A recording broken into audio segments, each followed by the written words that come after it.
Welcome to the Extra Time Podcast, where you'll hear sports stories you might not have heard about from people you might not have heard of. Let's get into this week's show. Well, a huge spring welcome in once again and a big Movember welcome in. If you're a keen viewer, you'll notice that my top lip is lacking a bit of hair at the moment.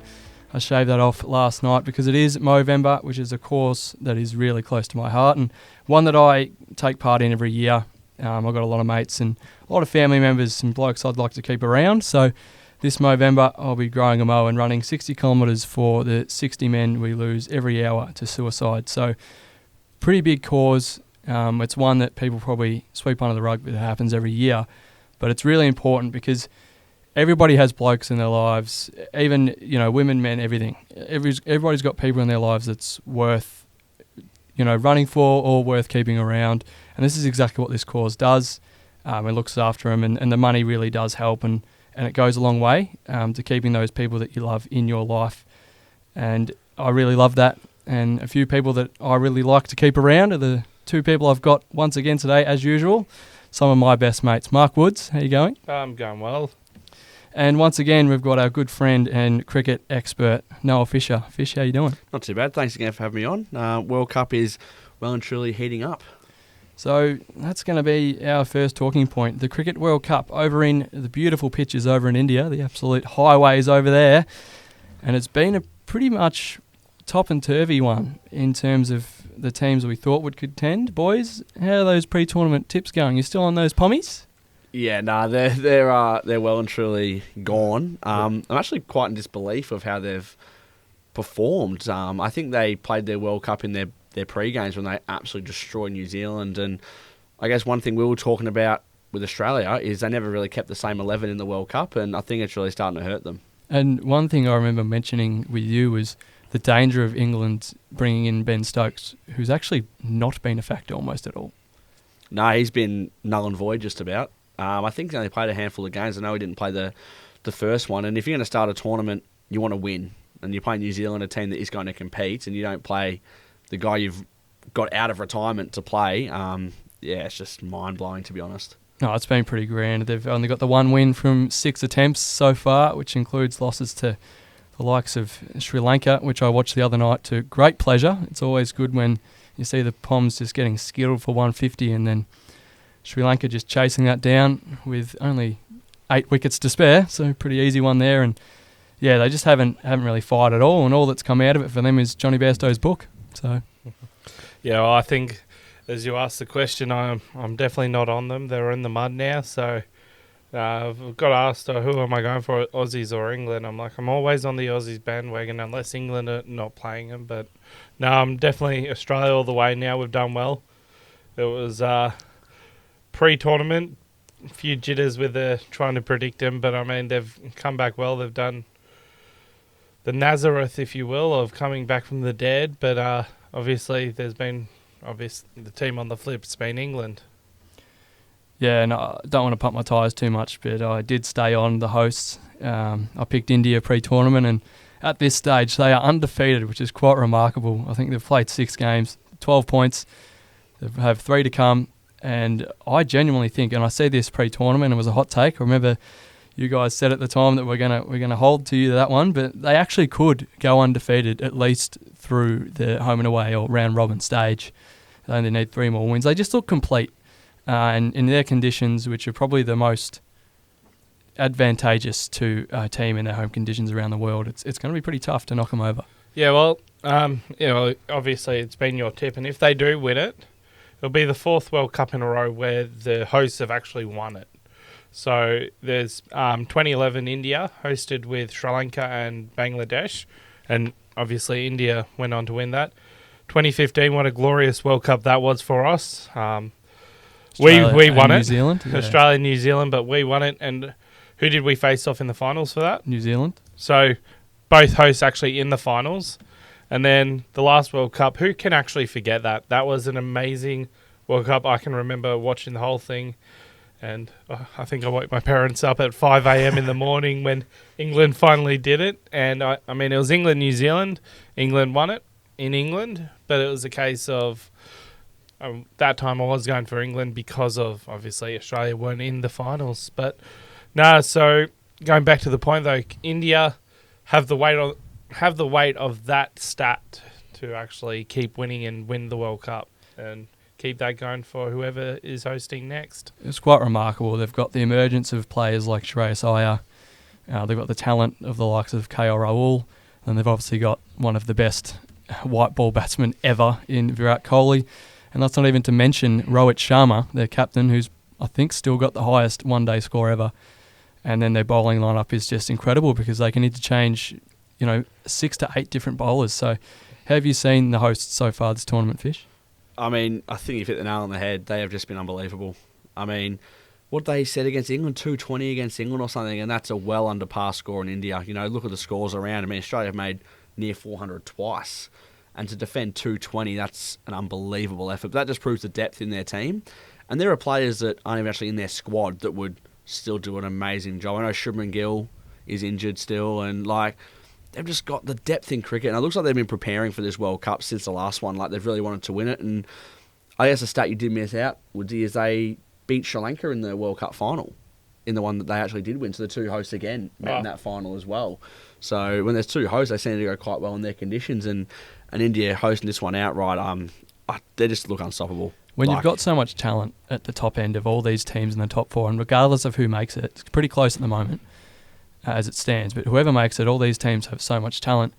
It's usually almost always, I know there's the home ground factor, but it's almost always the team that has a full 11 of players that can win you a game. It's ridiculous. And you look down their list, and their worst player can win them a game. Like Hardik Pandya is a world beater, but he hasn't had a good tournament by his standards. But he's a world beater. You kind of need more than that 11 though. You might need the 12th, 13th, 14th, 15th. You need the whole squad.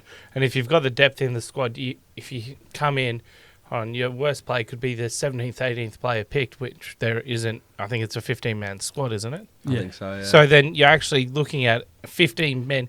Any of them can be selected on any given day, and they're going to contribute. And the thing that I guess annoys me as an Australian fan is even their pace bowlers. They're not even quick. They're not remarkable. They're not scary. But guys that have sit on the sidelines one game, come back in, Mohammad Shami took 3 or 4 wickets.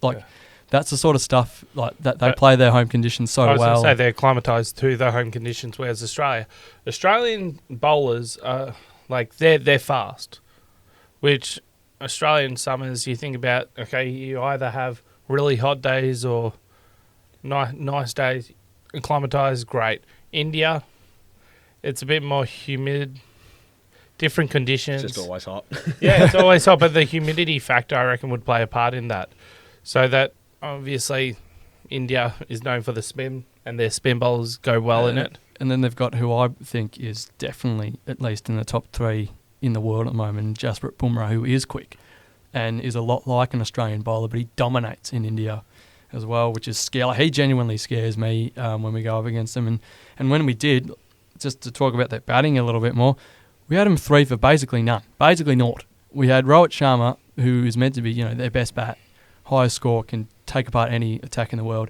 Had him out, and we had him 3 for nothing. And then Virat's just no. And again, we didn't post much because of their bowling attack, but it's just what they can do and the confidence that they play with the crowds that they get. It's pretty interesting when it's a non-India game. The crowd's good, not incredible.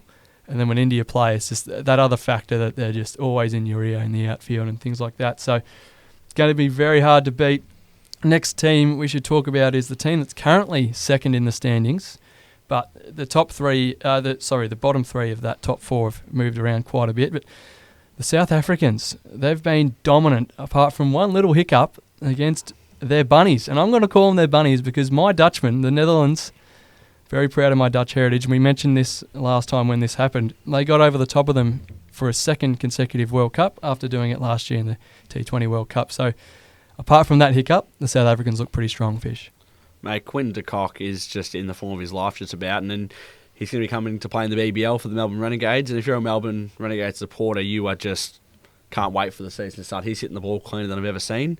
We know he's dropped Test cricket, doesn't want to play more red ball cricket, and it's proving good for him. I've never seen him hit the ball cleaner. And what, he made 170 the other week? Like, he's just absolutely just dominating. Started the tournament with 2 straight hundreds, I think, as well. Yeah. And then they've got guys down the order, like all-rounders making centuries. That game where they absolutely walloped England, it just looks so... And tough conditions too. I can't remember the exact player. It might have been Jensen or their other all-rounder, but genuine, like, sweating, like, dripping. Shirt was, like, sticking to him, and he was just blasting them for boundary after boundary. So they always contend. There's something about South Africa. They always find themselves in the top 4, but we haven't seen them win for a while. I actually haven't seen them win. So they're a very interesting one. That loss against the Netherlands I was very happy about. The Blackburn boy did well. Yeah, they're very hard to trust, the South Africans. So, but they do hold that second spot at the moment. So just with that one loss to the Netherlands. And the next one, I guess, is New Zealand, who they just have a way, and you mentioned that 2019 World Cup, they just have a way of really convincing people they are the contender and then just coming second. I mean, it's just time and time again. So if they do make the final of this World Cup, do you trust them? It'd be the third consecutive World Cup they've been there. I mean, you look, they made not the most recent one, but the T20 World Cup final in the UAE. They made that final as well. They just fell short in the one in Australia, and they're just such a good nation for cricket, but they just fall short every time. We should mention boundary countback. Lost them the last World Cup boxing. Boundary countback. And you shared a great video the other night, and if you didn't see it, the Aussies got over them by 5 runs in the last over on the last ball in the highest scoring game in a World Cup history. Unbelievable. Both teams making 380 plus. And it was a run out that cost Jimmy Neesham his wicket, and it was just so similar. The video you sent me had that last super over ball in that World Cup final. It just happens over and over again. We're going to talk about the Rugby Union World Cup a little bit later, where they came second again. And lost to Australia in the Rugby League as well. I Yeah. think this was all in space All in of the like same- 48 hours. Yeah. They lost Rugby League to Australia, lost the Rugby World Cup. And we'll talk about that later. In the final. Against the Springboks, yeah. And just for a team, and we've all got Kiwi mates, and they even agree when you say, like, it's not even a throwing, stick at them. Like, it genuinely amazes me how a nation can be so darn good at coming second, but coming so close, like having victory in their hands, and then seeing it go the other side. It's quite incredible. But what has impressed me with them is, without their inspirational batsman, top 3 batsman in the world, Kane Williamson, Rachin Ravindra, this kid I don't even think he's even 23 yet. How good's he been? Mate, that innings against Australia was second to none. And Joe, what was like a wholesome moment for me was when Kane Williamson was running the drinks out in the last over and kind of urging his team over the line. And I just thought he would do anything to be out there. He would do absolutely anything to be out there. His body's unfortunately letting him down at the moment. And, you think back that if New Zealand actually played a lot more Test cricket, how many runs this bloke would have scored? Because Ross Taylor, for example, as well, they just need to play more Test cricket. And they'd be up there with the elites. I mean, you think of the English batsman, the Australian batsman, India, who scored 10,000 plus runs. On averages, these guys would do it clearly as well if they played the amount of Test cricket.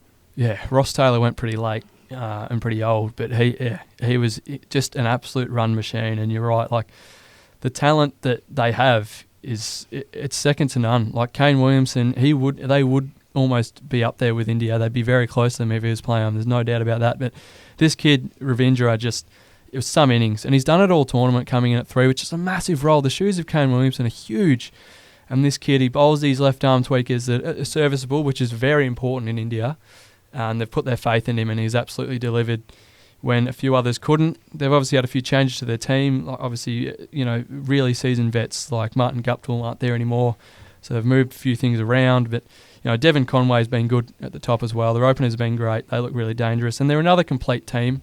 They probably just, on the weekend, I mean, we were lucky that Matt Henry didn't have a good game, but he's been great throughout the tournament. So they've got a lot of options. Sometimes their spinners can get tapped around a little bit. I think Boxy as well. Mitch Santner's really good though. His quality is an all-rounder as well. So I think they'll definitely be up there, but I don't think we can trust them if they make the final. No, I was getting to a stage where I think you can start to trust New Zealand because their best is so good. Like, their best is just incredibly good. Do I think they'll beat India if they got to the final against India? No. But I don't think Australia could beat India in a final, as much as that hurts me to say, because I want us to win so badly. But just from top to bottom, their team is just in such a good team. Someone like Will Young, not many people might know a lot about Will Young, but he's just been doing his craft, playing county cricket. He's played a lot of tests for New Zealand, and someone that just does his job. What do you make, 30 off like 40 balls against Australia or something? Just keeps the strike rate ticking over, exactly what you need for a white ball opening bat. And kept going when his opening partner fell, which is really good maturity as well. So, yeah, the young guys that they continue to produce are really exciting. But on to our boys now. And I think I mentioned pre-World Cup when we had you on that we've got a very tough start and it will really shape how our tournament goes. And we didn't start very well. We had a couple losses and it was on a knife's edge before we played Sri Lanka. And then the man who probably got absolutely no love from the whole country and no faith from the whole country after his last couple of years, David Warner, just decided that him and the Bison were just not going to be dismissed for a few hundred runs and a couple hours of work. They put that 100-something run partnership together and really put that game out of reach for Sri Lanka pretty quickly. And that dominant run has really set us up now, and we do sit in fourth position at the moment, which is crazy because we were dead and gone. And judging by usual Australian teams, we're talking about in the Rugby Union World Cup, it takes so much to come back in such tough conditions. And yeah, it's really been headed by the career best form, which is crazy to say because even I didn't really have faith in him, of David Warner, which he hasn't really done in India before, but boy, he's doing it now. Yeah, I mean, what's he got to lose, Boxy? I mean, you look at the calendar, you look at, how old he is. This would be his last World Cup. I think it's well noted. I don't think he'll be at the next one, which is, in 4 years' time now. He'd be pushing it if he was there. I'd be very surprised. And he's got nothing to lose. He can still strike a ball cleaner than most people when he's there. I mean, we've seen it. He made 200 against South Africa at the MCG. Yeah. Like, he can still do it in all formats, but it's just starting to get past him. And I think he's gone to this World Cup going, I've got nothing to lose. This is his last hurrah. And what a story would it be from all his haters he had in India, his struggles against red ball in India, to win a white ball World Cup in India. I'd be so happy for him. He's done well, but it's not just been the one match. He's done it. Yeah, so I've got his stats here. 413 runs in 6 innings, averaging 68. Break down those innings for me. I don't have the innings quite for you right now, but he's got 2 tons, I think. Yeah. So averaging nearly 70, which is remarkable. And again, it's been a run-heavy World Cup, so I guess a part of that could go against him. But you've still got to make them. You've still got to go out there and keep your temperament, not lose your head, and not get yourself out, which is a lot of people are doing. You see our top 2 batsmen, Marnus Labuschagne and Steve Smith, they haven't done much at all. They're getting themselves out game after game, and Dave isn't. He's facing all sorts of bowlers. Last game, absolutely remarkable with Travis Head coming back first game, and Mitch Marsh. So he's doing it with both, and that just shows his experience and his ability to connect with anybody he's batting with, push the team forward, and just be aggressive. And some of the shots he's playing, it looks like old David Warner when he came in and was really slogging. I was going to say, speaking about losing your head, that's exactly what we lost. We did lose our Travis Head. What a return he made. He just set off like normal. I was watching that game. First 10 overs I was able to actually watch and then listening to it in the car. But the first 10 overs, I thought I was watching somebody playing it on the old PS2. Had the cheat mode on, the cheat to get the boundary every time. I seriously thought that it was just amazing to watch. And the fact it was Australia, losing the voice here a little bit, but the fact it was Australia and Travis Head, first game back, looked like he'd been doing it for ages. And David Warner, when the whole ball tampering thing actually happened, a lot of Australians said, we're going to stop watching cricket if he comes back. But I reckon he's been making Australian cricket watchable. He has for 10 years. Yeah, like even when he's not in form, people... He does something nearly every series, at home at least. I mean, I remember watching his T20 debut at the MCG against South Africa in 2010, and he hit 82 on this unknown opening batsman, and he still plays the game exactly the same way. Yeah, he's just never phased away. He's a hard hitter of the ball. He hits a cricket ball further than most. If you want the stats on that one, Dave unfortunately fell short of the century with his 81 against New Zealand, but the partnership was remarkable. Head made 109, Oh. and all of a sudden, record-breaking partnership, and Head slammed 17 boundaries, including 7 sixes for his 100. So that's damaging. And then obviously Mitch Marsh was probably the only one that really couldn't get going on that pitch. Yeah. He struggled. But he can tear the game apart. So here's where our team becomes complete, because we haven't mentioned someone, boys. Oh, yeah, that's right. Just the guy that slammed a 40-ball century against the Dutch. Glenn Maxwell, welcome back to the big show. I could not believe what I was watching, because I was checking the scores going, I was like, oh, okay, he's 30 off 20. Well, when I got upstairs and he was like 50 off 30, and I just never seen anything like it. You know? Is this been a bit like thing for this World Cup? Is the quick runs? I mean, I'll go back to the Kiwi game for a second, right? 4.2 overs. What do you think the score was? Just have a I guess. think it was 50 something. I'd say 50 odd. 50. They Wow. made 50 in 4.2 overs. Yeah. Now, after 10 overs, just have a wild guess what the score was. If you know, I don't know. know. I don't 80? know. No, Okay, I think 80? 120. It was 118. Wow.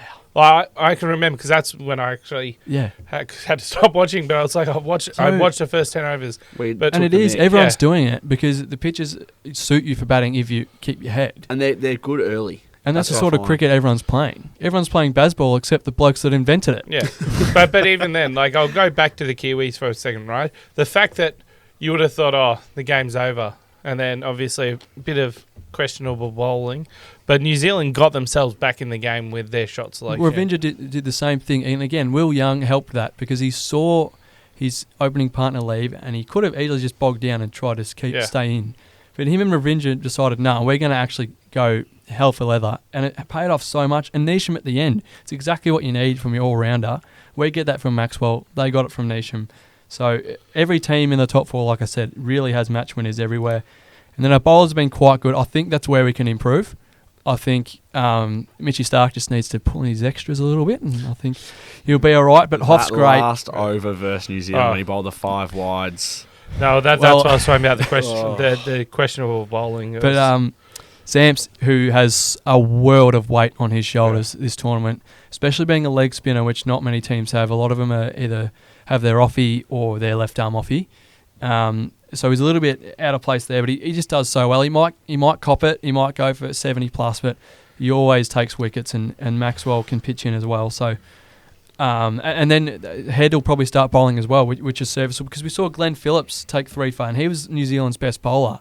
And he's nothing but a part-timer. He's not even an all-rounder. So that's really important for Heady to get in there. And then we got guys on the sidelines as well. I've really liked Inglis since he came in, keeping and batting. Yeah. I think Alex was just getting a little bit, Alex Carey was getting a little bit low on confidence. So I really liked that move. So I think we've got the team to go all the way, but it's going to be very hard to beat India. But we sit in 4th at the moment. Below us is Pakistan and Afghanistan. Afghanistan, the surprise packet of the tournament, they're really becoming a nation that's not a minnow anymore. Fair play to them. Definitely a contender. They just beat Sri Lanka the other night, and they've beaten some big dogs as well. They beat England. They beat England. So they're only 1 win behind us. So it puts a little bit of pressure on us there. And then, obviously, England at the bottom with the 1 win. Who'd they beat? I think they won their first game against New Zealand. No, they lost that. it was Bangladesh or something like that. Yeah, fair who's enough. Bangladesh is just above them. So a lot more to play there. Australia's got 3 games left, and we've got 1 against England this Saturday, which is going to be massive for the rest of our tournament. And for them, not much other than getting us back for the Ashes. I think Johnny will be reading up on his book before that one. And then our next 2 after that is Afghanistan. Very big danger game for that. At the moment, that's 4th versus 6th. So, and then we finish with Bangladesh, which should be a win. Not trying to be cocky, but if we're confident, we should take that home. They've really disappointed me, Bangladesh. But you can't really tell with this World Cup. I mean, Afghanistan actually beating like England, was it? Yeah, they've got quality players. So, and I this think is the thing. I can't really go, Afghanistan, we're playing them. Okay, it's not a win. It's not a win. Like, you have to show up. Yeah. Bangladesh, I'd be going the same. Like, it's not a given win. You have to show up. Yeah. But, like, we could be 3 from 3, or we could be none from 3. I'm like, that's how crazy this World Cup has actually been. So, as I mentioned, today, the 1st of November, and that game against England this Saturday, the 4th. So, get around that one. 3 to go. Hopefully, we finish in that top 4 and get ourselves into the finals of another World Cup, which will be awesome.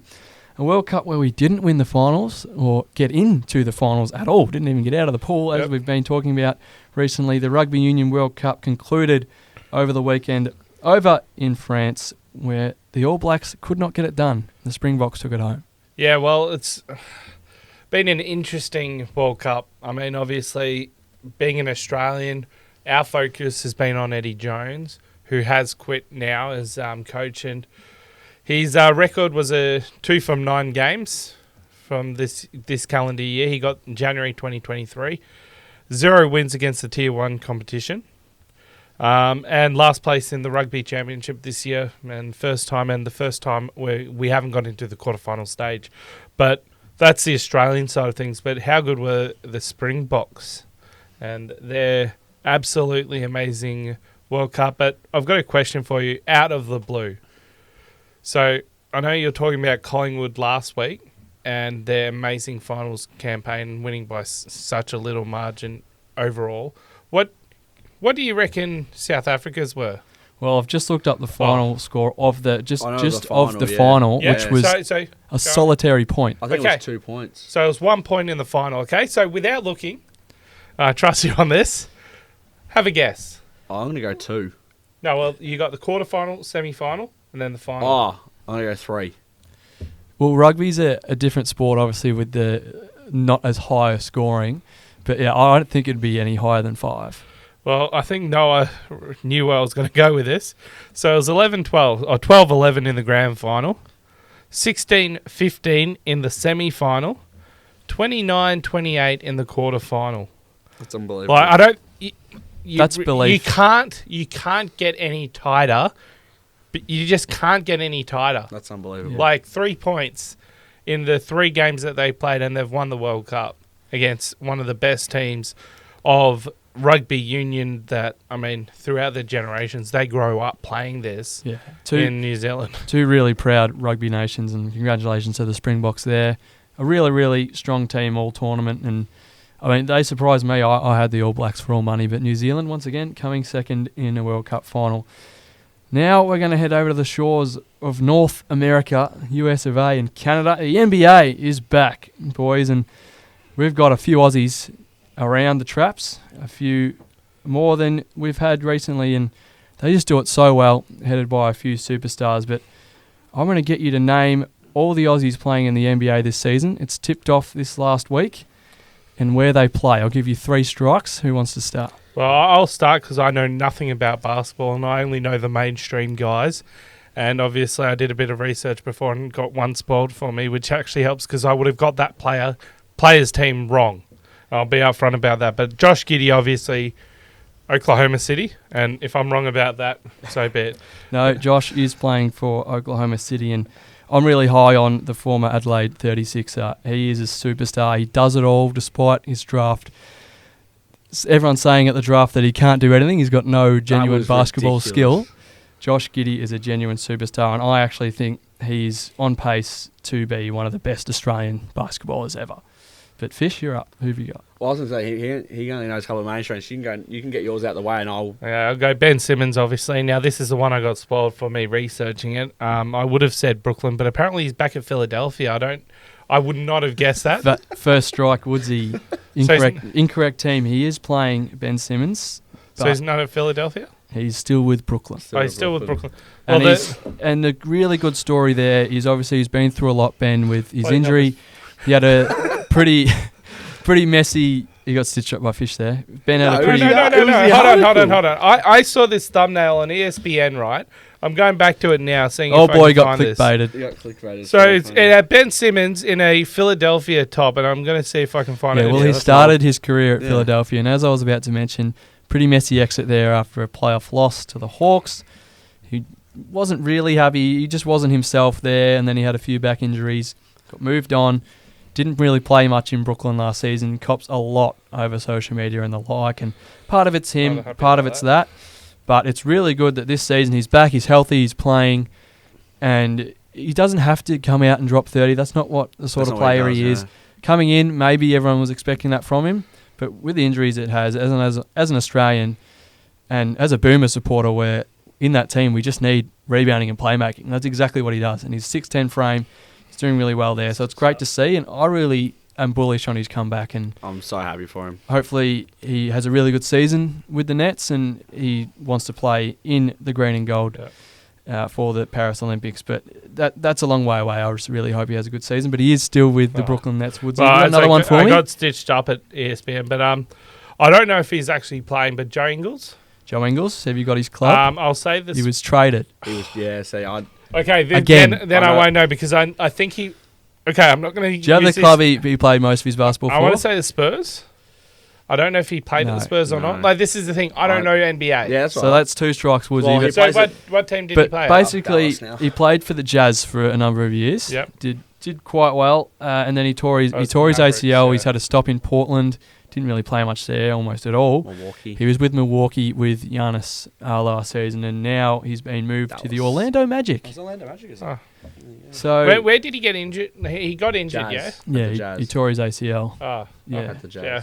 So I'm great guy though, Slow Mo Joe, and he'll do really well with the Magic. He's a very, very young team, so they can use his maturity and experience there, and they've got some good shooters who I'm sure will coach up. So he's over there. Have you got one more for me? You got one more strike? I've got no idea. I'm going to go out of the blue. Dante Exum. Yes, correct. And I just wanted to show you right now, I'm not looking up in Australian NBA. He's still on my I'm actually trying. Give us a team. You've got 30 opportunities. Okay, I'm not going to guess a team because I don't know, but I'll leave that for Fish to guess. Go for it. Guess I know the team. Okay. So he plays at Dallas. Dallas Mavericks playing with Luka Doncic, and there's another Aussie There is for another the one. Mavs. There is. Do you want me to say it? You go. I don't know it. Josh Green is also at Dallas. Josh Green signed just a trying to see. pretty nice Good. contract, Yeah, Josh Green, after a really Luka- nice FIBA World Cup. So that's good. How many can you name, Fish? Well, I was going to say, Luca also put on his Instagram saying next dinner's on you, Josh Green, because he's got a decent payday, $42 million over 3 years. So he Very can good afford to a few see. dinners now. Well, I'll get another one out the way. Dyson Daniels is at New Orleans still. Correct. Paddy Mills at Atlanta. Correct. That's big. It actually shocked me, and that's the movement. He's of the the NBA. one I should have got. People just move around all the time, and after being in Brooklyn with Ben Simmons, Paddy's now at Atlanta with Trae Young and DeJounte Murray, which is pretty nice. Yes, that's true. Guard tandem over there. Matisse Thybulle. Now, he moved. Did he get re-signed by the Trailblazers? I'm going to say yes, he did. At this stage, from what I'm reading here, Yeah, he did. he's at the Blazers. Matisse with Scoot Henderson, the number 2 overall pick. How many more is there playing in the NBA? There's a couple. They're big men. Oh, so of course, Jock Landale's at Houston. He did get moved to Houston He signed after a the big- Suns threw a few moves around the place trying to bring in and make another Well, super team with You got to think though Bradley that Beal. Houston actually offered him a good contract. I think it's a 1 playing plus great 1. basketball. It's 1 plus 1, about $10 million. I think the Suns could quite afford that. And there's one more He was playing great basketball, Jock, in Phoenix. yeah. He was, yeah. When DeAndre Ayton was out, he was playing big minutes and doing it really well. So really good to see him. And there's one more big man for a team you've already mentioned. You've already mentioned. Signed late in the preseason. I know White got moved from the Nuggets. I know that. Jack White was on the roster, but he was waived. Well, he was He's waived. now in the G League. And so was Quinn Cook. Not Quick, Xavier Cook. Sorry. Xavier Cook's the same. I think He he'll got be around waived. the G League as well. Yeah. But there's one more. He did play in our World Cup squad. Big man. Damn, big man. First season in the NBA this year. It's his first season in the NBA. Drafted? No, he was picked up late. I can't think of it. He hasn't actually played yet. The only big man I can think of that is in the NBA anymore is Aaron Baines. He's in the NBL. Yeah, it's Duop Reith for the Duop Portland Reith. Trailblazers. So That's right. really good to see all those boys getting around it. The NBA kicking off last week. Yeah, My before Lakers you go on. Still Sorry. can't beat the Nuggets, unfortunately. Nikola Jokic, He's the good, reigning isn't he? champion, absolute superstar, very hard to beat. But yeah, we're just in a week in now, so a lot of basketball still. We played 82 games and even a new mid-season tournament. So very exciting times ahead. Okay, I just want to cut in here because I've got the page up just to show you here, and you can see that thing there. So I searched up Aussies in sport just to do a bit of research, right? And there's the thumbnail. 76ers Simmons out one game with shoulder injury. I'm like, oh, he got traded back there. Like, I know Philadelphia sports fans. How old is that article? That's exactly the point. I clicked the article just then. November 7, 2019. Okay. This is why you don't trust Google. Well, we'll move on from that, and we're going to really quickly, boys, season predictions in the NBA. Obviously, very early in. Are we doing all awards? Only a handful of games. Sure. Go for it. So I'll go MVP, Joel Embiid. Back-to-back, I think it's just going to be the same thing. Giannis won. Doesn't have James Harden now either, just got traded. Yeah, so I think that night. Embiid will win the MVP. Rookie of the Year, it's obvious, isn't it? I think Wemby's got that on lock. Betting suspended probably from all parties. Sixth Man of the Year, who's going to be Sixth Man of the Year? Dante Exum. I think he's playing 6 minutes a night or something for Dallas, but I don't know. And obviously, Depoy, I'm going to go AD. Defensive player of the year, I'm going to go Anthony Davis. I think full season, I think he would have won it last year if he hadn't got injured. He looks good, looks back to his very best. And obviously the champions, I've got to tip our boys. I've got to tip the Lakers. Really? I'm going to tip them because they look good. I know we've lost a couple of games, or we lost to the Kings. We also lost to Denver. But our roster rerunning it back, adding a few pieces, I think getting Christian Wood in, Reddish off the bench, Gabe Vincent, I think the team's ready to go. And look at the contracts we've signed. Like, they're actually very tradable. So D'Lo, D'Angelo Russell, I think he'll probably get moved. Definitely, I think we should move him on. And he's actually playing good basketball. And, we pair him and not someone else. We can just get a liability on on defense. I think the Lakers just need a good defensive guard, like a genuine 3-and-D guard. When you're playing with LeBron, that's all you need to surround him with once you've already got big man in Davis, who sort of needs to pull his finger out. But yeah, not a bad tip. Woodsy, you don't have to run through all of that if you're not confident, but give us what you got. I don't know MVP, don't know Sixth Player of the Year. I'll go with Wemby just because of all the hypes around him. I haven't heard any other rookies' names, so that's the only one I know. I don't even know if I've got that right, to be honest. But champions, I wouldn't even know where to start with this. However, I do know who won last year, and I am a Broncos man in the NFL. So I think you know where this is going. I think I've got to go with the Denver Nuggets just because of Denver has to be good at least one sport, and they're not good at NFL, even though they did beat the Taylor Swift Chiefs, as you like to call them nowadays. Yeah, well, we might talk about that one later, but yeah, they ended that 16-game losing streak, so well done, Woodsy. On to mine, Luka Doncic is winning the MVP. You can take that to the bank. Sixth Man of the Year, I'm pretty sure Ben Simmons is coming off the bench, so I might just throw him in. He's starting. Is he starting? First 3 games started, yeah. Okay, well, I'll change that one, and I'll give you someone else. I'm not really sure on that one, though. Yeah, that's why I went Dante Exum. I know. Lou Williams has retired, and that was his award. Nick Young as well. Swanky P. Maybe Patty Mills can get some minutes off the bench. We'll go Patty. Defensive Player of the Year, I think Giannis or Embiid is a pretty good bet there. What other ones have we got? The Rookie of the Year, Chet Holmgren will win it from Oklahoma City. I think they're just going to be a better team than San Antonio, and Wemby hasn't set the world on fire. He's been all right. 3 games, but I think Chet can really come into his own, and playing with Josh Giddey, you're always going to come in and you're going to get looks. Same with playing with Shea. So they're going to be a really sneaky team this season, the Oklahoma City Thunder. So, and champions, very hard to go past the Nuggets. As much as I hate them to the core, the Celtics look pretty good. But I think, even though they've got a new coach, I found it really weird that they sacked their coach last year. But I think the Bucks. They look good too. I just think if they get to the playoffs, Dame Lillard will just go to another level, knowing that he actually has a chance in the playoffs this time. And he doesn't have to, score 40 and win the game for his team because he's got one of the best players in the world beside him. So I think they're an outside chance. But I would love to see the purple and gold get another banner. We do have who I think is one of the best players ever in LeBron James. So, as I said, NBA is still a lot to go, and there's even a mid-season tournament, which I'm sure we'll be talking about in the next episode. That kicks off this weekend as well. So, a lot of games to come, and we'll be talking about it for a while to come as well. But we'll move back to our own shores, but we'll stay on the basketball code. The NBL It's still being led by Melbourne United. 8-1 at the top of the table at the moment. Woodsy, and who's next? Well, I think you've been giving me a lot of shit for this in the past few about my team not being any good. But Southeast Melbourne Phoenix, shout out to them. They are currently second, and it's good to see Melbourne dominating, or the Melbourne teams, I should say, because if you say Melbourne, it's United. But yeah, it's good to see Southeast Melbourne. We got the win over Tasmania, and we've just been running hot since. Yeah, it's a pretty good comp, and it just continues to grow as well and produce players who play around the world or come from around the world to play in our comp, which is awesome to see such great basketball on Aussie shores. And the two Melbourne teams at the top, for us who are Melbourne people, great to see. But how great would it be if you could get a final? Yeah, Melbourne versus Southeast Melbourne. We might even be able to go live to that one and show you me and Woodsy sitting next to each other for a finals game. That'd be pretty cool. But pretty early in the season still as well there. Basketball season's just kicking off. So that's a pretty uneven league at the moment in terms of games played as well, with the Breakers and the Taipans coming back from a trip to the States.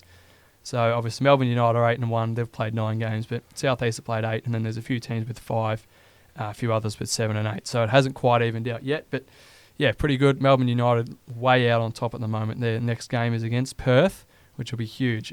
This Phoenix have the Bullets, who are growing on their form. They had some pretty embarrassing losses at the start of the season, giving up big scores early, but still a lot to play there. And the WNBL starts tonight as well, Fish. Yeah, so Adelaide versus Melbourne Boomers starts off in Adelaide, but the big one Saturday, which I'll be attending, Southside versus Melbourne Boomers at the State Centre. We went to a Southside and Boomers game last year. They pop off. They're really good. And it's one of the closest basketball games, and it's such a good atmosphere at the Knox State Centre because you're so close, and it's not like John Cain Arena where there's people around the whole thing. There's just that one stand we were sitting in, and it's a really nice, cool atmosphere, and it was just such an intense game, really high quality. So for those that probably don't give the WNBL much thought, definitely do it and definitely go along. It's an awesome competition. And heaps of the talent from Australia are going overseas to play in the WNBA in America. They've only obviously just come back. And then vice versa. So there's a lot of Americans on each team that are doing well. I know Southside picked up a couple, my team that I do support, but a lot of player movement. Obviously, unfortunately, Mon Conti moved to the Boomers. So my... jump ship. Yeah, so six-man or six-woman of the year there, because that's what she's just an unbelievable player off the bench. Be good to see Dallas Lockridge back as well after a knee injury. Local from Gippsland. She's put in a good pre-season. She's looking good, and I think a few minutes will be going her way. I think that's with the spot opening up with, again, a lot of player movement. She has a massive role to play for Southside. Awesome, and we're going to jump across the ocean once again to the other side of the world, into Europe and into the code of football or soccer, whatever you want to call it. And we'll go to the English Premier League. Fish, give us a wrap there. I mean, just a couple of... do we have to do this, honestly? I mean, it's not my fault United are bad, Woodsy, but... I mean, I'll continue with that. So I guess there's only a few big talking points. Arsenal, back to their best. I know they're playing Sheffield United, who aren't quite the best team, but Eddie Nketiah with a hat-trick. His first one of the season, a 5-0 thumping at the Emirates. It'd be hard not to talk about my boys Aston Villa, who have won 12 in a row at Villa Park in the Premier League. That's one off the club record of 13, and they play Fulham at home next. That's winnable for sure. Very winnable. And then another game, which I never thought I'd say is a sneaky chance of a win, is Manchester City. And Villa Park is an absolute fortress, and if it's up and about, which it can be, geez, that'd be... I'm sure you'd love to be there. That would be I'd love to be there at the moment, because Villa are just playing sensational. We're 5 points clear of fifth, and we're only 3 points off top, and we'll touch on that a bit later. But we'll talk about your boys, Boxy, the Bees. The last 3 trips to Stamford Bridge have had victories over Chelsea, which is something I've never seen anyone do before. Yeah, and I've got to thank you for this. And a few years ago when I was trying to get into the English Premier League, and I was asking for a team to support, and you said Villa straight away. Firstly, you said don't go for any of the teams at the top, like United or Liverpool or anything like that. United aren't at the top, though, so you're right there. Yeah, well, I should have said that, actually, now that I learned that they're no good. But, yeah, you said you won't be really liked if you do that. I'm like, I won't do that. And you said, you should go for Villa with me. And I said, I might go for someone different, just for a change. And you said, you brought up Brentford, had no idea who they were. Found out they were the Bees, and I haven't been any happier supporting, a team that's just coming up. They're obviously not contending, but they win games like that against bigger, older clubs, and it's just so good. Like, I absolutely love it, and it was fun to watch Ivan Toney last season. Unfortunately, he's not around this season, but players like Johan Brissa and Brian and Brumo, just so good to watch. They play that exciting brand, and every time it's in our half and it's in either of those guys' possession, something happens. It's really, really an exciting team to watch, and sometimes you're going to have those losses. But yeah, those wins, like those ones against Chelsea last season, obviously we won at City, which was pretty cool as well. So very exciting team to support. And then I guess lastly, I know Woodsy doesn't want me to mention it. Manchester City won the Manchester Derby 3-0. Very clinical performance. Erling Haaland. Just standard. Take me back to when I was there and Scott McTominay scored in the last minute. A lot's changed there since then, that's for sure. But, I mean, City just look unbelievable. Yeah, well, the robot, however tall he is, he looks like he's about 7 foot. He's a cheat code. And I honestly, I know Messi just won the Ballon d'Or. I was just going to mention on that, the weekend, but I think Erling Haaland is very stiff. Won the treble. Almost scored a goal a game on average when you think about it. He was just unbelievable, and it'd be so hard to line up against. And it's like, I'm going to stop you scoring. It's incredible. I think he scored against every Premier League club at least once now. I know he scored once against Villa. I'm not looking forward to playing him, especially if he gets in full fight. And the players they've got feeding him as well, they're quite remarkable. Jack Grealish, Phil Foden, just a couple, Julian Alvarez. As much as I hate talking about Jack Grealish playing for Manchester City, I was going to say, obviously you mentioned Jack Grealish first. I mean, it's not like he played for Villa or something, but club legend. Jack Grealish before any of the others. Yeah, but he's got something that some players don't. It's just the ability to get past players with ease. Yeah. And just his delivery second to none. As much as I hate Manchester City, they're just so dominant all the time, but like they're not even on top at the moment, which is great to see. Yeah. It's like I've got three teams in contention after about 10 games. It's great to see that it's not just Manchester City like this time last year it was Arsenal, I think, last year. But like in the past, you've just had, one team's run away with it. And it's actually an excitement about the English Premier League, which is great. But Boxy, who is on top? Well, it's a team called Tottenham, which a lot of people hate Tottenham, as the saying goes. But the Spurs are on top, which before the season, I don't think anyone would have picked. I mean, Ange was under a lot of pressure. It's not an easy job because Tottenham always go for the name. They've got Jose Mourinho, they had Conte. And Ange was an unknown. He's a winner, though. Winners in his blood. He did it at South Melbourne. He did it in the A-League. He did it for Australia. He did it for Japan, yeah. In Japan, he did it for Celtic. I think he won the treble or something. Yeah. Like, he's first a winner. Season there too, I think. He's an absolute winner, and he's someone that Tottenham needed. He's not your big name, and I think, as much as it hurts a lot of people, they're actually liking Tottenham at the moment because you listen to his press conferences, the way he goes about it, the fans are up and about. I sing the song they sing about him, and I don't even go for Tottenham. It's different in such a good way for the Prem, like you mentioned. All those big guys wouldn't go about it the way he does, but he just does it in his own Aussie way, and it's so good. And it was tough. Like Woodsy, you were saying before we went on air, like they didn't really like him. Fish, you were saying they were coming for his head before the season, sort of thing, and now they're on top, and the results have shushed all those people, but he does it in his own way, and as an Aussie, we love to see it. And an Aussie around the ground doing really well, and doing it without one of the biggest guys who's ever played, club legend, in Harry Kane, left before the season, and it hasn't bothered him. Nothing's bothered him. Well, you mentioned the preseason. I'm glad you actually mentioned that. So Harry Kane left in the preseason, and just by going off memory, and this is what you were saying earlier about people calling for his head before the season had even started. So all their practice games, I don't think they did really well. They might have played West Ham over in Perth. I can't remember what the score was there. I think they lost. I think they lost or drew, and then they beat Perth Glory. Oh, yeah, but I'm talking an A-League club. It's you'd probably be wanting to win that one, yeah. Had they lost that, it would have been a bit more devastating. But I just remember hearing about Tottenham fans, before they had even played one Premier League game, were already calling for his head. And you're there going, well, they've played practice games against, obviously, different nations. Perth Glory is a different tier below, whatnot. But judging from their preseason form games, you would have gone, they're not going to be in the position they are after 10 games. And just the hype about it, I mean, you mentioned earlier about Tottenham's likeable, and like as somebody who's there going, oh, what do we think of Tottenham? What do you think of shit? Tottenham. Yeah.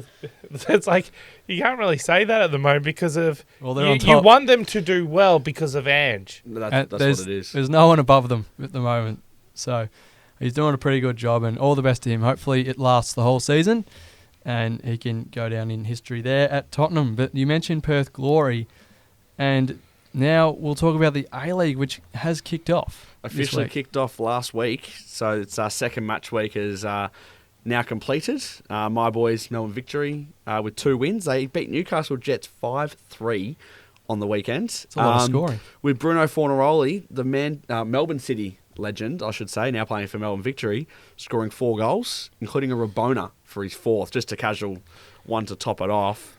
But they don't lead the A-League. That's Adelaide United, who are also undefeated. And I got to talk about their last game. They played Melbourne City, who are just dominant in the A-League for their little success at the moment.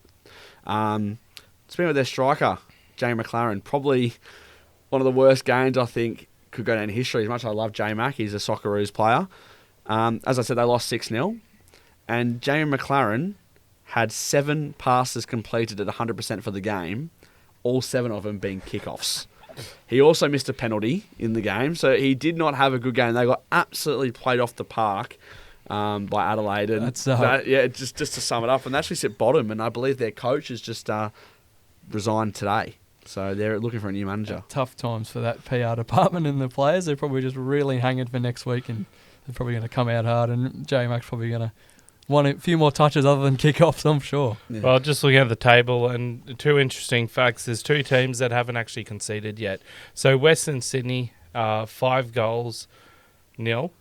And that actually just came from one game. 5-0. No, it's the other game was a 0-0 draw. Yeah. So that's what I'm saying. It's a one game is 5 goals. And then you look at Adelaide United, 9 goals, none conceded.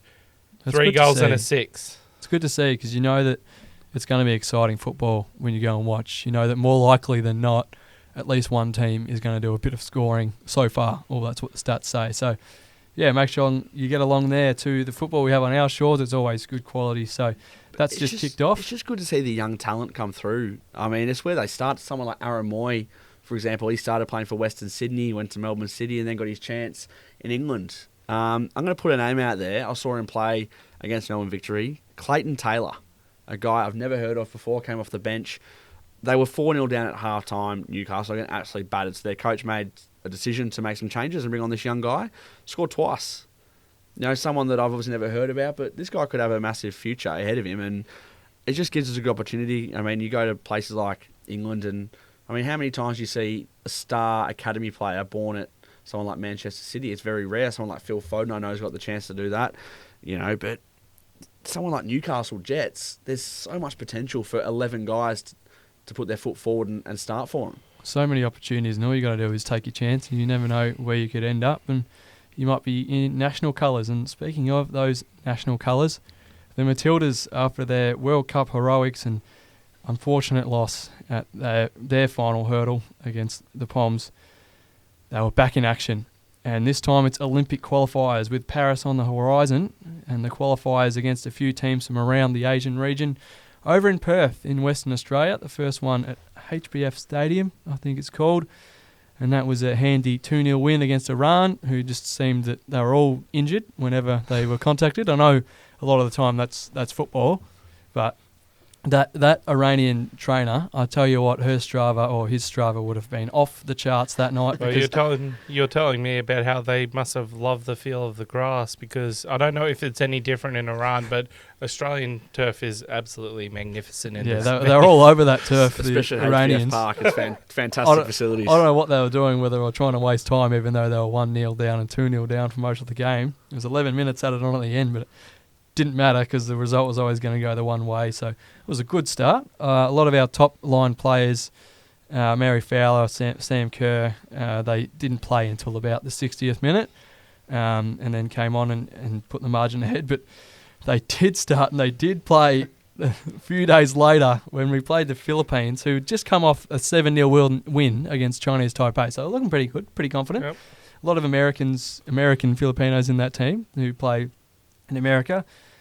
The final score was 8-0 at Optus Stadium. 59,000 there, by the way, at Optus Stadium. What a crowd. Oh. I think we had something crazy, like over 20 shots or something like that. It was just absolute dominance, and we looked so menacing as we did throughout the start of, times throughout the World Cup. So really good to see the Matildas putting their best foot forward for Olympic qualification, and we look really good on home turf. Whatever the turf might be, it looks pretty good wherever it is in Australia. But we've got another game, which will be, as we record this Wednesday, the 1st of November, will be tonight against Chinese Taipei, who I said lost 7-0 to the Philippines, who we walloped 8-0. So that could go anywhere. You might see more goals than you're used to tonight, but hopefully we get that win and make it 3-0 in that pool. So all the best to the Matildas at this stage, looking like we might see them in Paris next year. But speaking of Aussies in Paris, it's time for Aussies Around the Grounds. And obviously, I've got to start with Big Ange. As we mentioned, I won't touch on it too much further, but he is probably the Aussie around the ground who's most impressing me so far. But what's caught my eye this week, I'm going to move on from college. Not too much around the college traps really caught my eye. We mentioned Jackson Ross last week and how he's hanging out with the Hawks boys. And I've got one a little on that note this week. It's a former Hawks boy, Tommy Mitchell, who loves his trips over to the States. Often in his off-season takes sporting trips around there, meets with a few athletes. This time, he's had a premiership honeymoon over there as the few leagues are getting going. And he's rubbed shoulders with a few NBA stars, just including Shai Gilgeous-Alexander and Kyrie Irving, Dyson Daniels. And someone else who we went and saw play was our man Lou Headley, favourite of the show, the former scaffolder and tattoo shop owner in Bali. Went through about 8 years of college, is now punting for the New Orleans Saints. And Tommy Mitchell went over and had a chat to him, hung out with Lou before his game last week. So that was really cool to see. Well, Mitchell has the US connection, obviously, Josh Giddey, right? The ball magnets and Giddey are close, so it doesn't actually surprise me. Obviously know nothing about the American sports that I don't know who's there, but something that you're talking about Tommy Mitchell, and it reminded me of something about some of the people being front row to the Wemby show or something. Was that? Yeah, that was so the Hawks boys. Speaking of the Hawks boys, so their trips, I'm very jealous at the moment. They've seemed to have been in every state. They've been to Dallas's training facility. They've just went to Golden State, and all of a sudden, and Fish knows Dylan Moore quite well, went to school with him, so we've got the connection there. But we saw that Dill just posted a little story of Victor Wembanyama just warming up about 30 centimetres away from his foot, which is pretty cool. And that was his debut. It was his first NBA game. It was against the Mavericks, and the Hawks boys were there, Dill, CJ, and I think Scrimmer's over there as well, and Will Day. So pretty cool to see that. And obviously after seeing Rossi over here do his thing, they went and saw Wemby. So, and they can always say now that they were at Victor Wembanyama's first game, and hopefully that's historic as time goes on, not a letdown. I don't think it will be. He's a superstar. But moving on to the NFL.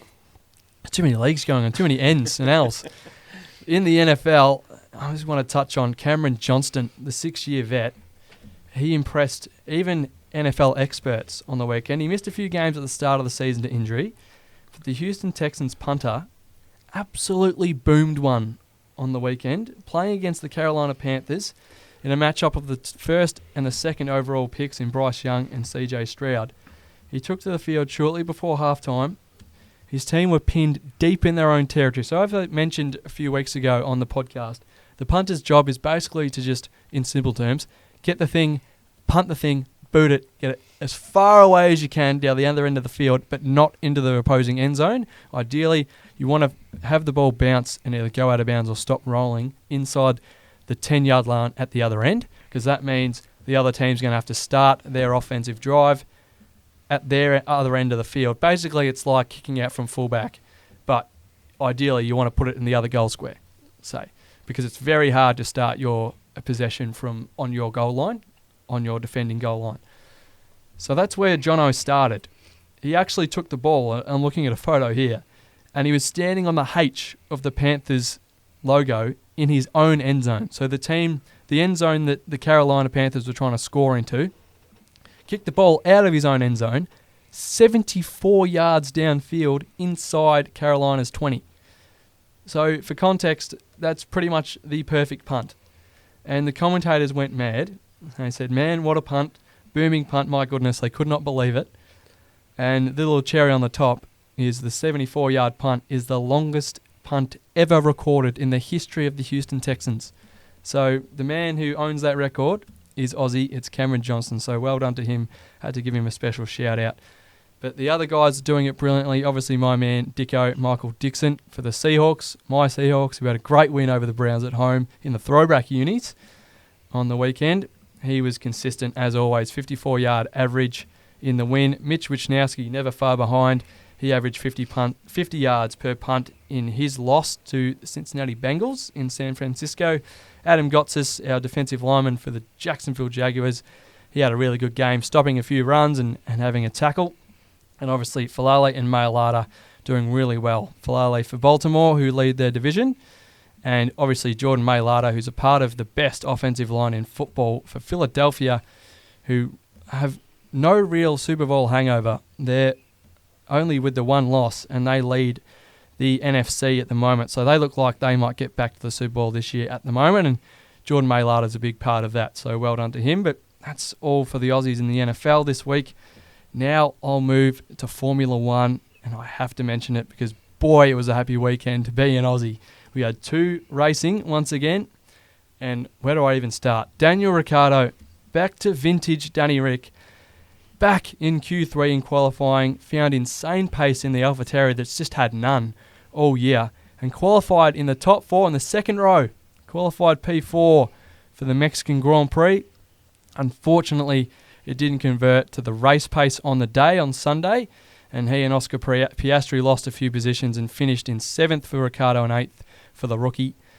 But what a race it was, and what a weekend to see Danny Rick back in contention and really fighting those cars at the front, which we haven't seen an AlphaTauri or a Toro Rosso do for a long time, probably since Pierre Gasly's win in Monza. So really cool to see he's back. The hand injury hasn't really hindered him at all since coming back last week in the US, and he looks in great form. He's just driving the absolute heck out of the car, which is great. And Oscar, he's in P9 in the championship as well, which is awesome for a rookie with 3 races to go. He's got 87 points in his rookie season for McLaren, which is amazing. He's doing really well. And Daniel Ricciardo, off the back of that form, and Sergio Perez crashing out on the first corner, keeps edging towards that Red Bull seat. And a lot of us are hoping that he reunites with his old teammate Max Verstappen, the Dutchman, who just broke his own record for wins in a season. He's already champion. They're already Constructors' champions. They wrapped that up about a month ago. But Max just keeps going, starting from P3 on the grid. He came through and won once again for the 16th time, a record 16th win in the Formula One season. And he's every chance of breaking that once again next race in Sao Paulo, Brazil. So he's just outstanding. We're definitely going to see Oscar and Daniel at Albert Park next year, but whether it will be Daniel in an AlphaTauri or a Red Bull, we still wait to see. Hopefully we get some Max and Daniel content next year, but we never know. There's still 3 races to go there. Championship wrapped up, but it's a fight for second between Lewis Hamilton and Sergio Perez and Oscar Piastri. Let's see how high he can finish. But that is the end of Aussies Around the Grounds for this week. And there's just one more thing to add. Obviously, 1st of November now, the Melbourne Cup is next week. Yeah, well, so Melbourne Cup Festival, or the Melbourne Cup Carnival, I should say, is heating up. We got Derby Day on Saturday. We got the Melbourne Cup on Tuesday. We got Oaks Day next Thursday. Hopefully we can get Josh Herod, our horse racing and tennis expert. Yes. We've been missing Josh. He's good quality. He's been around social media at the moment. He's doing unbelievably well. Well, he's moved on to racing.com apparently, but he got a his future, here. that kid, I tell you what. But no, just looking at, I've actually had to check my accounts, seeing what are the horses I'll suggest, so then I can come back to it. I've actually got a multi still going live. So Riff Rocket for the Derby is my pick. Gamble responsibly. Favourite. Without a fight for the Melbourne Cup, and then Tropical Squall for the Oaks. If that gets up, I'll win a few K. So There's Woodsy's weekly donations for you, and make sure you all gamble responsibly. But on that note, that's all we have time for this week on the Extra Time podcast. Make sure you're tuning into as much sport as you can. I know I will be, and trying to digest it all. Thanks, Mark, and thanks, Noah. And make sure you tune in next episode. Thank you.